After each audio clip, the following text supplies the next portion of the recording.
Good morning, children. Welcome to the new session. In our previous session, we have discussed about the state of rest and state of motion of a body, then about distance and displacement. Okay. Today we will be discussing about speed and velocity of a body. Children, you have studied this concept also in class 9th, so it will be very easy for you to understand this. Okay. Let's see. Now, what is speed? How do we define speed? Children, in all the vehicles you must have noticed in your car, there is a speedometer. The needle of that meter shows the speed of the vehicle at that particular instant. Okay. Now, if the needle shows 50 km per hour, what is the meaning? The car is traveling a distance of 50 km in 1 hour. Okay, if it shows 20 km per hour, again in 1 hour the vehicle is covering only a distance of 20 km. So speed is defined as the distance traveled by the object in unit time, or it can be defined as the rate of change of distance. Okay, so the mathematical equation for speed is distance divided by time. Children, the SI unit of distance is meter and the SI unit of time is seconds. So the SI unit of speed is meter per second. And one more important thing, since distance is a scalar quantity, speed is also a scalar quantity. We don't have to bother about the direction. When we say that you are driving at a speed of 50 km per hour, that is only speed. But when you say that you are driving at a speed of 50 km per hour towards Taliparamba, then that becomes velocity because the direction is mentioned. Okay. Then children, this dimensional formula, which is a totally new concept for you, that is in the first lesson, so we'll be teaching you. Okay. So later we will discuss about it. Now velocity. You know the difference between distance and displacement.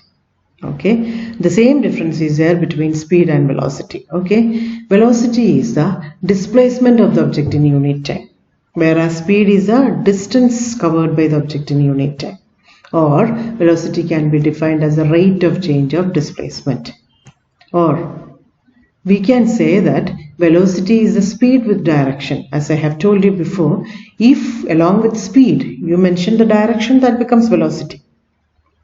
Okay, if I am walking towards east at a speed of 1 km per hour, okay, that is velocity.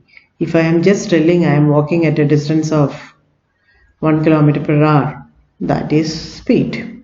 Okay, so we can say velocity is the speed with direction. Now velocity is equal to displacement by time. Now children, since this is a vector quantity, we will be putting an arrow mark just to distinguish it between speed and velocity, or between scalar and vector quantity.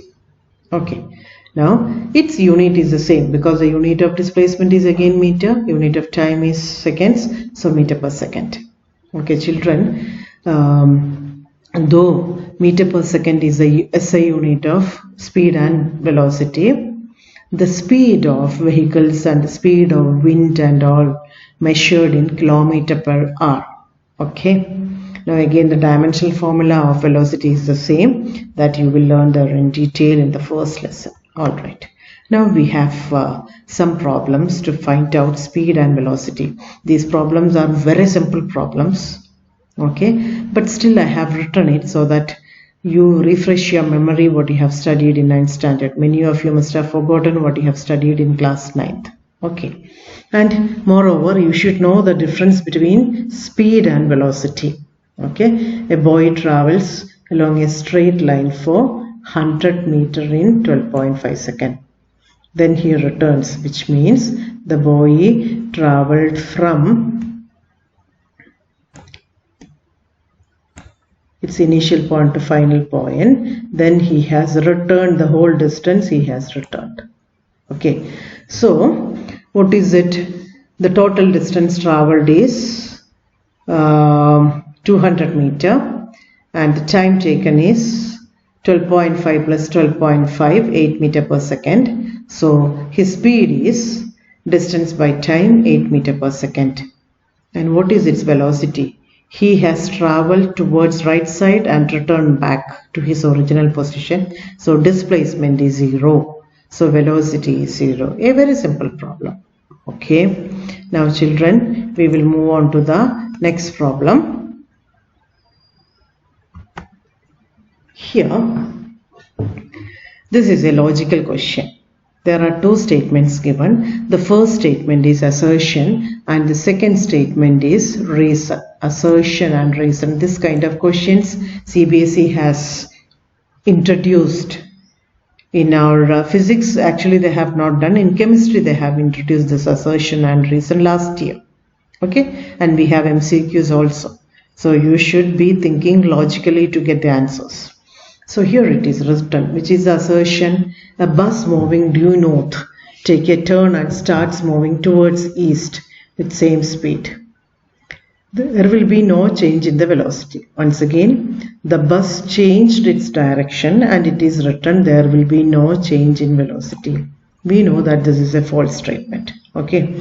Then second statement, which is a reason, velocity is a vector quantity, which is a correct statement. Now 4 options are given. As per the first option, statement 1 is true. We don't have to read the rest of the things because we know that the statement 1 is false. Why is it false? Because the object was traveling towards north, then it changed its direction towards east. So its velocity is changed. So statement again, option B is statement 1 is true, which is again wrong. Option C is again statement 1 is true, again wrong. The last statement 1 is false and statement 2 is true. Okay, so that is a correct answer, D.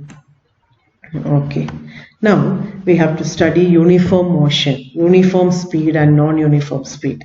So what is speed? Speed is the distance traveled by an object in unit time. Now look at this car A. Okay, there is a table given for time and distance. At 0th time, 0 second, the car was at 0 position, which means it has not traveled any distance. After 5 seconds, you find the car has covered 10 meter. Again after 5 seconds, that is a 10th second, where is the car? The total distance, its position is now 20, which means within this 5 seconds, it has covered a distance of 10 meter. Then the next 5 seconds, it has covered a distance of 10 meter. Next 5 seconds, it has covered a distance of 10 meter, which means in every 5 seconds, the car traveled a distance of 10 meter. So we can say that the car is moving with uniform speed. An object is said to move with uniform speed if it covers equal distances in equal intervals of time.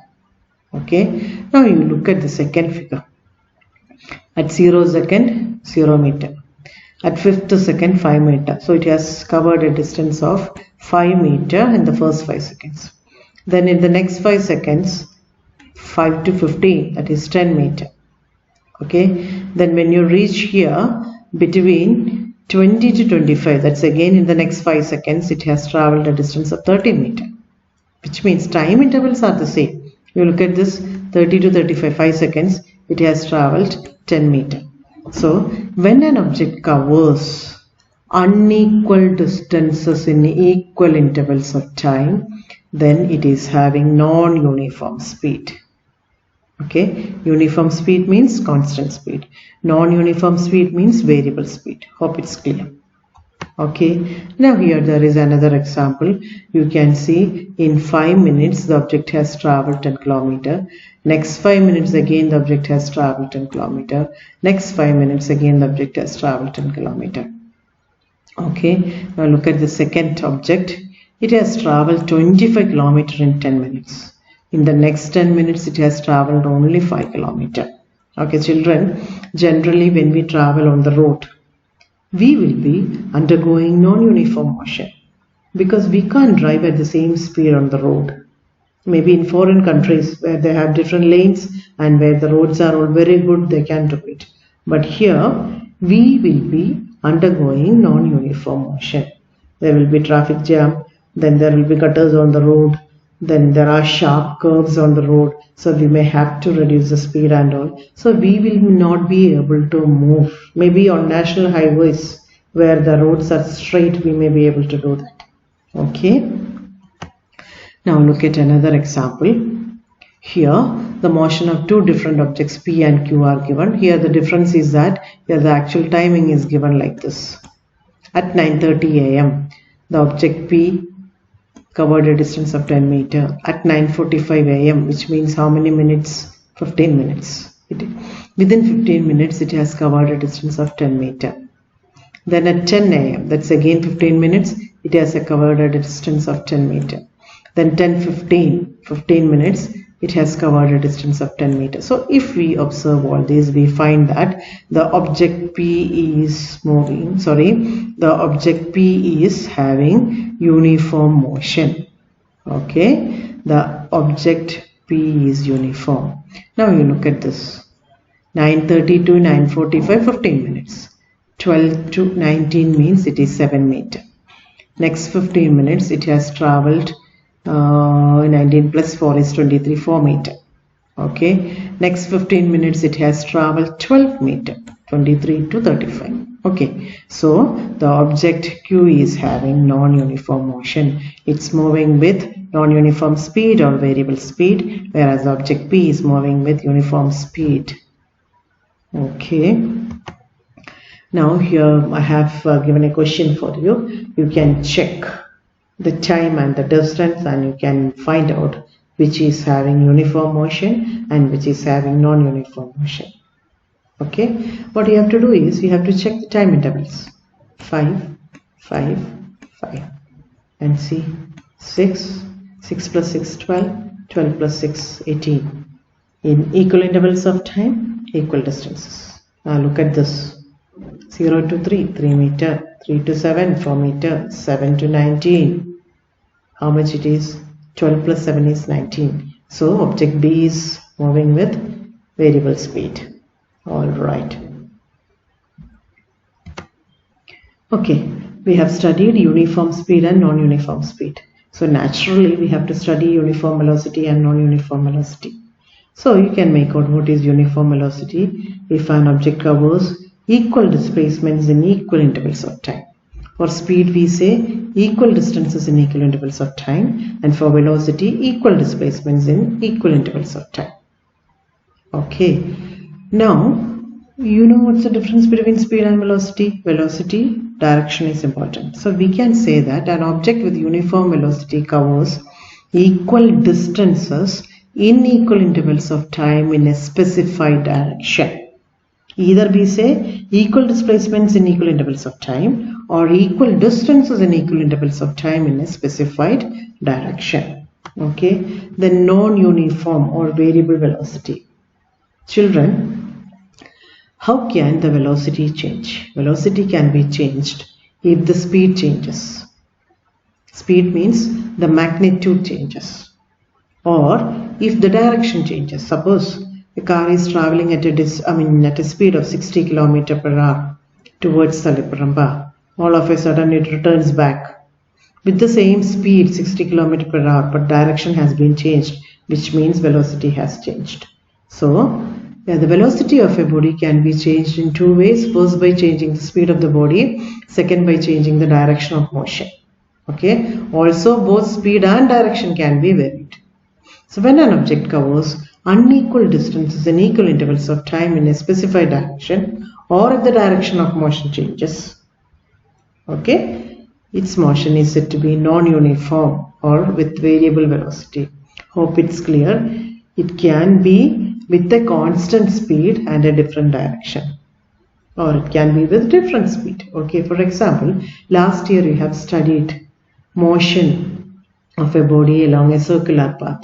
There actually the body is moving with constant speed. Magnitude is the same, 5 meters per second throughout the journey, but at every instant its direction is changing because the motion is along circular path. So it's moving with a variable velocity. Hope it's clear. Now we have to study two more new terms, average speed and average velocity. That is, if an object is moving with a uniform speed or uniform velocity, no question of finding out average speed and average velocity. But if the object is moving with variable speed or variable velocity, we have to find out the average speed. Okay. Now, average speed is the ratio of the total distance traveled to the total time taken. Very simple. Total distance divided by total time taken. So its equation is total distance traveled divided by total time taken. So naturally, what will be the definition of average velocity? It is a ratio of displacement to the total time taken. And its equation is displacement divided by total time taken. Children, a very small thing but which you have to take care. When you write average speed, you should write total distance traveled. Because distance, irrespective of the direction, the total length of the path we can add up. But when you write average velocity, you don't have to write total displacement. Displacement itself means the shortest distance between the initial and final position. So just write with displacement divided by total time taken. Okay. Now, this is another way of defining average velocity. It is defined as a change in position or change in displacement, which is taken as delta x divided by the time interval delta t. Okay. If x2 and x1 are the two positions of the object at t2 and t1. Okay. x2 minus x1 gives the displacement. t2 minus t1 gives the time taken for that displacement. So displacement divided by time taken, it's one and the same. Okay. Now here you can see a small bar on the top of this V, which shows average velocity. Okay, this you have studied in class 10th mathematics. That is the bar. Okay, that shows the average value. Okay, now again I have solved few problems for you, very simple problems only. There are brainy logical questions on average speed which we will be doing together in the live class. Okay, now a car travels 85 km from A to B, then 45 km from B to C. Okay, so you are asked to find out the average speed, not the average velocity. Okay, average speed means total distance taken divided by total time taken. Okay, what is the total distance traveled? 85 plus 45, which is 130 km. What's the total time taken? It's given clearly. The total time took was 1.3. So it's 130 divided by 1.3, 100 km per hour. Very simple problem. Now the next one, a man walks 7 km in 2 hours and then 2 km in 1 hour in the same direction. Okay, he travels 7 km then 2 km in the same direction. What is his average speed? Total distance by total time taken. What is the total distance? 7 plus 2, 9. What's the total time taken? 2 plus 1, 3. So 9 by 3, 3 km per hour. The next question is, what is average velocity? Children, here the man has traveled in the same direction. He has not changed the direction and the object is moving along a straight line. So here the distance and displacement will be the same. We have studied in the last session that if an object is moving along a straight line in the same direction, its distance and displacement are the same. So here displacement is again 9 km and total time taken is 3. So the average velocity is also 3 km per hour. So if the object is moving along the same straight line in the same direction, its speed and velocity will be the same. Okay. Now here a man walks 7 km east in 2 hours from A to B. Okay. Then 2.5 km west in 1 hour, which means he has changed his direction. Here average velocity and average speed can't be the same. Okay, so average speed is total distance by total time. What is the total distance? 7 plus 2.5, 9.5 km. What's the total time taken? 2 plus 1. Okay, so you get average speed as 3.2 km. Average velocity, displacement by time. Displacement is the shortest distance between the initial and final position. Okay, so it's 4.5 km and the time taken is 3 hours or 1.5 km. Okay. Now you can see another question. Somebody is traveling a distance of 120 km from A to B, then 150 km from B to C.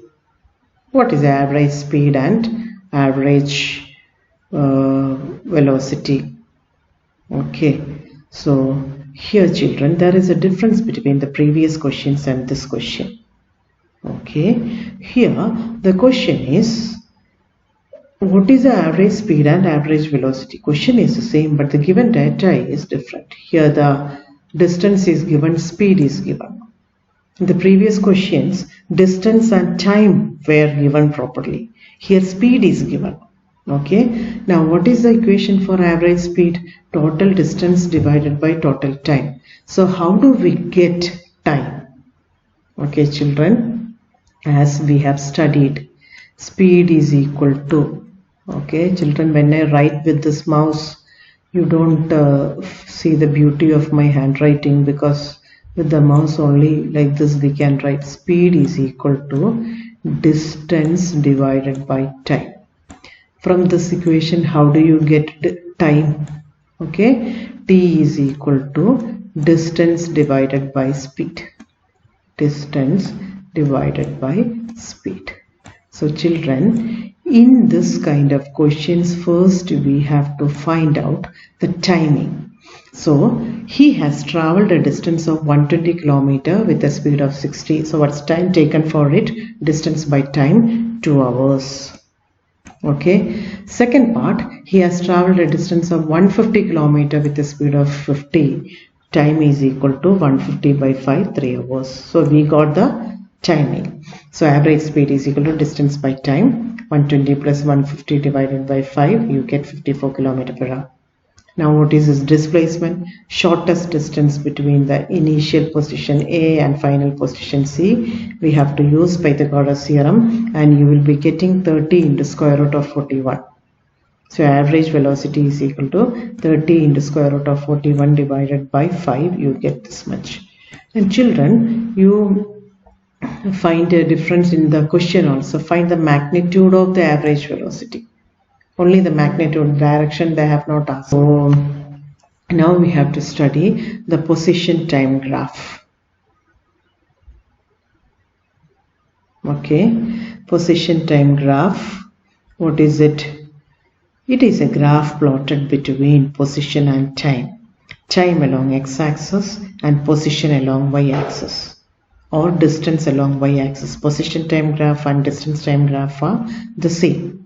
Okay, now analyzing this position time graph, we will be able to study so many things about speed, velocity and all. Okay, so the graph for motion along a straight line, we will be always talking about x-axis, because we have taken the motion of the body along x-axis, and the x coordinate varies with time, and we have xt graph. Position time graph is otherwise represented as xt graph. Time along x-axis and position or the distance along y-axis. Again, what you have studied in 9th standard. Now there are 3 different types of position time graphs. The first one is when the object is at rest. You look at this table. When the time is 0 second, the object is at a distance of 100 meter.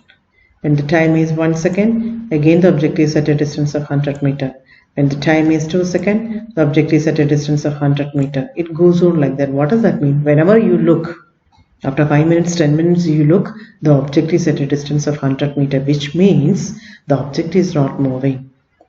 That is, the object is in a state of rest. And when you plot this, at 0th second, it is at 100 meter. At 1 second, it is again at 100 meter. At 2 seconds, it's again at 100 meter. When you join all these points, you will be getting a straight line parallel to the time axis or x-axis. So, for an object at rest, the position time graph or the distance time graph is a straight line parallel to the time axis. So, children, I have a question to you. What's the speed of this object? Speed of the object is 0. Because object is at rest, it's not moving. So when you can get logical questions, simple questions, but sometimes you children make mistake. What's the value of speed of an object having distance time graph, a straight line parallel to the x-axis? The answer is 0. Okay. Now, the object is in uniform motion, the second graph. Okay, first we will check whether it is correct, whether it is in uniform motion. Within 5 minutes, it has traveled a distance of 10 km. Within the next 5 minutes, it has traveled a distance of 10 km. Within the next 5 minutes, it has traveled a distance of 10 km. Okay, so it's uniform motion. So it is plotted like this. Again, it's a straight line, but it's not parallel to the x-axis. It's making an angle theta with the x-axis or time axis. Alright, so for an object in uniform motion, distance time graph is a straight line which makes an angle theta with the x-axis. Alright, now here I have given different graphs. What are the uses of this distance time graph? We can study the distance time graph and get so many things from this. First of all, we can find the position of the object at different timings. If I look at the graph, at the 3rd second, where is the object? It is at a distance of 13 meters. At the 5th second, where is it? It is at a distance of 50 meters. That is one thing. Okay. Then, another thing we can find out, what is the distance covered by the object during a particular time interval? Between the time interval 4th and 5th second, within this time interval, what is the distance covered? At 4th second, it was 40 meters. At the 5th second, it is at a distance of 50 meters. So what's the distance covered during this time interval? 10 meters. Okay. Now another thing what we can do is, we can find out the speed of the object. What is speed? Speed is distance divided by time. Okay, by calculation and by graphical method we can get. Okay, now children, in class 10th mathematics you must have learnt how to find the slope of a straight line. Okay, slope of a straight line. If you have a straight line, to find the slope you must have drawn a triangle like this. Okay, same thing here we will be doing. If you want to find the slope of the straight line, okay, suppose I wanted to find the speed of this object within the time interval 3 to 5. So I have to construct a small triangle here.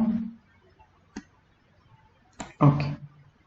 Now, how to get the slope of this straight line within this time interval?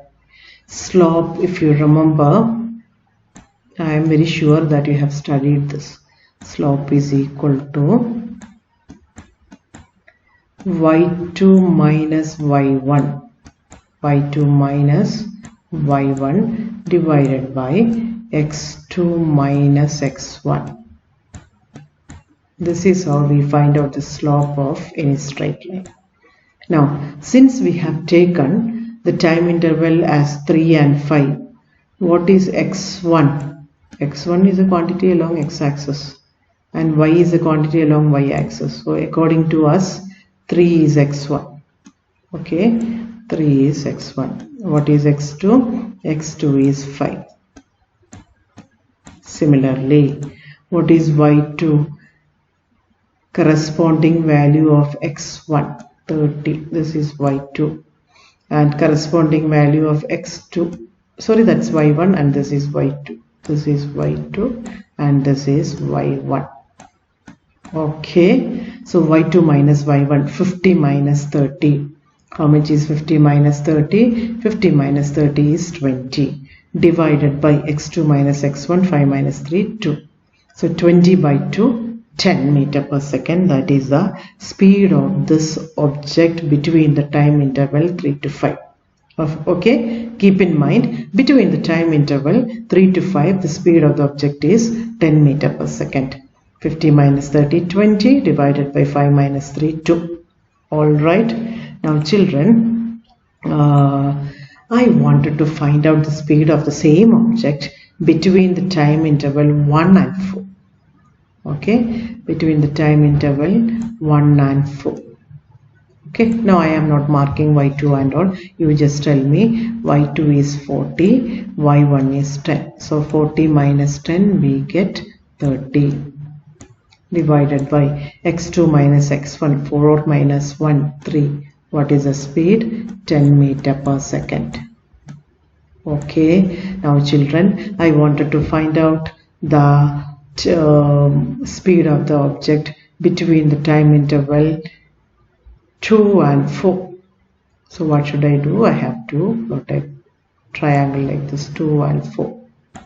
Okay, again you will get the same thing, 40 minus 20, 20 by 2. Okay, so what is the conclusion? The slope of a straight line is a constant. Wherever you find the slope, you will be getting the same value. Slope of a straight line is a constant. What is the slope? Slope here in this context, slope is the speed. Speed is a constant. That's what we have told. It's uniform motion. Okay, the speed remains the same throughout. So wherever you take the slope, it will be the same. Now children, using trigonometry, we have this, you may not have studied. Slope is equal to tan theta. Okay, so suppose this angle is theta. Okay, I have already marked theta. If you take the small triangle, this also will be theta.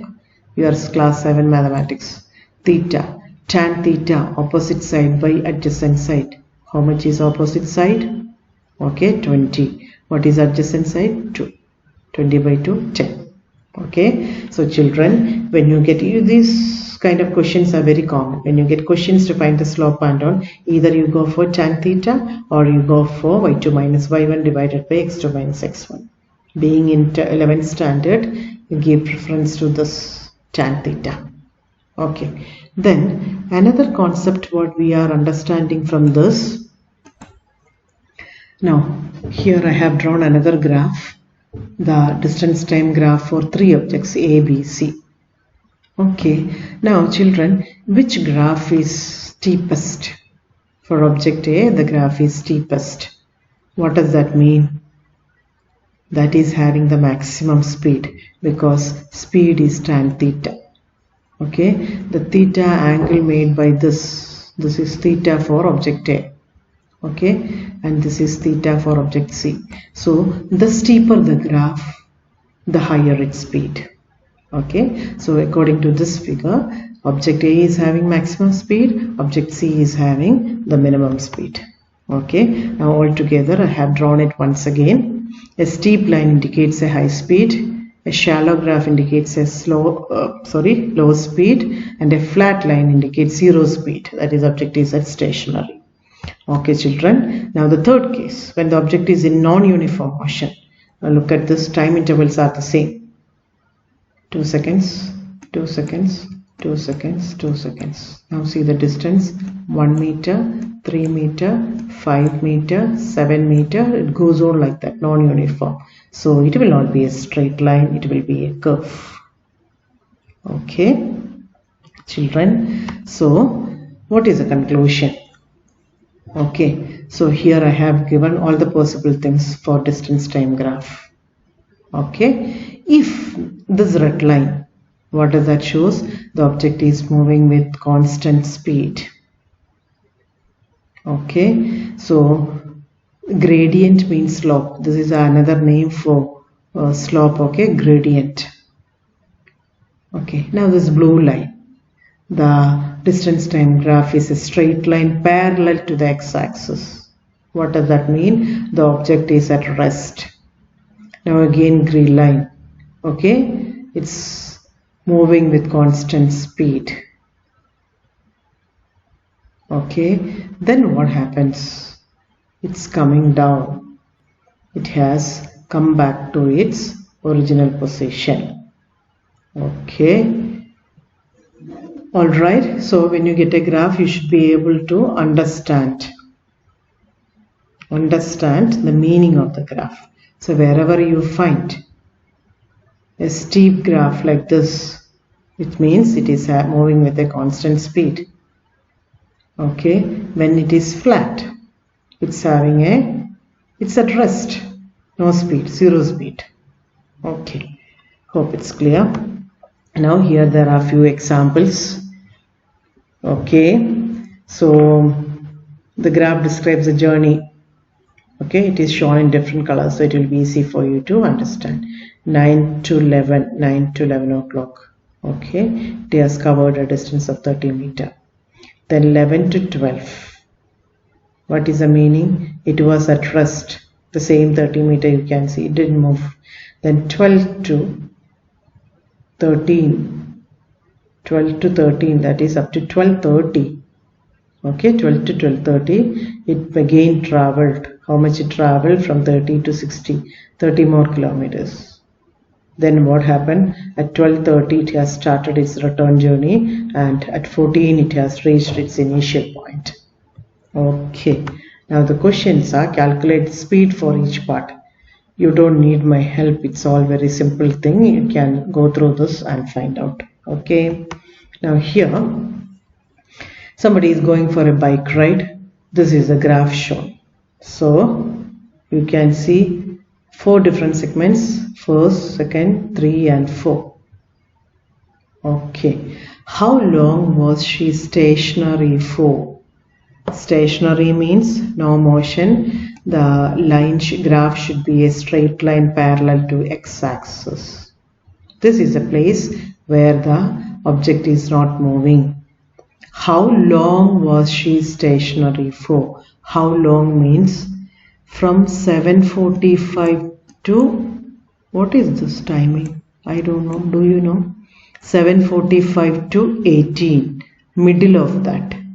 Middle of 15 minutes. This is 15 minutes. Half of that means for 7.5 minutes she was stationary. So the first answer, she was stationary for 7.5 minutes. Hope it's clear. 7:45 to, this is the time where she was stationary. Okay, 7:45 to middle of 7:45 and 18. That is half of 15 minutes, 7.5. Okay. Then what is the next question? What was the total distance traveled during her journey? So you look here, from 0 she has gone up to the maximum distance. This is the maximum distance, that is 25. Okay, it's middle of 20 and 30. Then what is it? She has come back the whole way. So 25 plus 25, 50 kilometer. Then next one, what was her average speed in kilometers per hour between 7:15 to 7:45? What was the average speed between 7:15 to 7:45? What is the equation for average speed? Total distance traveled divided by total time taken. So total time taken, of course you know, it's 7:15 to 7:45 means 30 minutes, which means half an hour. Okay, so time we got. What is the total distance traveled? Where was she? She was here. Okay, she was at 5 meter. At 7:45, where was she? She was at 25 meter. So what is the total distance covered during this time interval? 20. So distance traveled is 20. Time taken is half an hour. So it is 40 kilometer per hour. Hope it's clear. Now children, here we have a cyclist traveling a distance.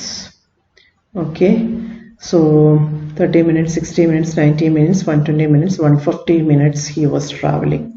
How far did she ride in the first 150 minutes? Just look at the 150 minutes. Where is she?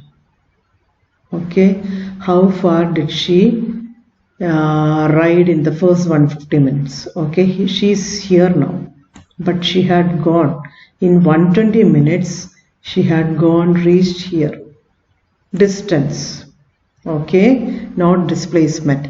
So at 120 minutes she has reached there, which is 48.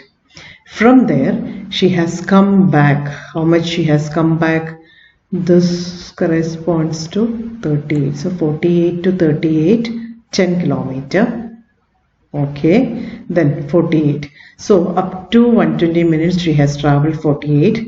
Then from 120 to 150 she has traveled 10 kilometer. So altogether she has traveled 58 kilometer. The question is the total distance. So the total length of the path we have to calculate. Okay. Then for how long was she stationary? Okay, children, how long she was stationary means what should we look? We have to look for the graph which is parallel to the x-axis. So she was stationary for 60 to 90 minutes. So how much it is? It is 30 minutes. She stopped for 30 minutes. When she reached 32 kilometer, she stopped for 32 minutes. Okay. So children, now the next question. Okay, you can see three runners. Okay, A, B, C. They are in different colors. It is shown. Now, time in seconds and distance in meters. Which runner won the race? How do you know who has won the race? The one who reached the destination first in the shortest time. The destination is 200 meters. Who has reached there in the shortest time? The runner A has reached at 200 meters in the shortest time of 9 seconds. So runner A. Which runner stopped for a rest? Poor thing, someone took rest in between. This pink man. Okay, so C, the runner stopped because only in this graph there is a flat section. Okay, how long did the runner B take to complete the race? Where is runner B? How long? When did he reach at the destination? He reached at the destination at 10.5 seconds. Okay, calculate the runner A's average speed. Average speed is total distance by total time taken. What is the total distance covered? 200 meter. What's time taken? 9. So 200 by 9. Hope it's clear. Children, some of you may be finding these are very simple problems. Even I know that. But the problem is, there may be few of you who cannot understand this very fast. That is why I had given, though it is simple, very good problems like this. Okay. Now children, I am winding up. Okay, so we have studied speed, velocity, non-uniform speed, uniform velocity, non-uniform velocity, average speed, average velocity, then position time graph for three different situations. One is for object at rest, second one object having uniform motion, third one object having non-uniform motion, and we have solved few problems. As I have told you, based on average speed, we have some very good questions for CBSE board examination that we will be doing in the live class. Together we will solve it. Okay, thank you. See you in the live class.